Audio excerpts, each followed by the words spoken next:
बिस्मिल्लाहिर्रहमानिर्रहीम। अस्सलामु अलैकुम वरहमतुल्लाहि वबरकातुहू।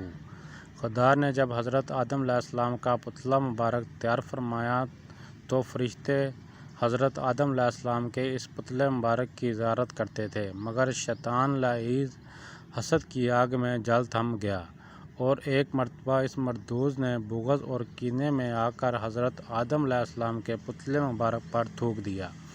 यह थूक हज़रत आदम अलैहिस्सलाम की नाफ मुबारक के मकाम पर पड़ी और खुदा ताला ने हज़रत जिब्राईल अलैहिस्सलाम को हुक्म दिया कि इस जगह से इतनी मिट्टी निकाल कर इस मिट्टी का कुत्ता बना दो।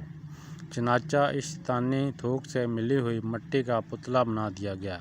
यह कुत्ता आदमी से मनूस इसलिए है कि मिट्टी हज़रत आदम अलैहिस्सलाम की है और पलीज़ इसलिए है कि थूक शैतान की है, और रात को जागता इसलिए है कि हाथ इसे जिब्राईल अलैहिस्सलाम के लगे हुए हैं। प्लीज़ सब्सक्राइब माई चैनल और इस वीडियो को सदका जारिया समझकर आगे शेयर करें, और जो भाई हमारे चैनल पर नए हैं प्लीज़ चैनल सब्सक्राइब करें। अल्लाह आप सबका हामी व नासर।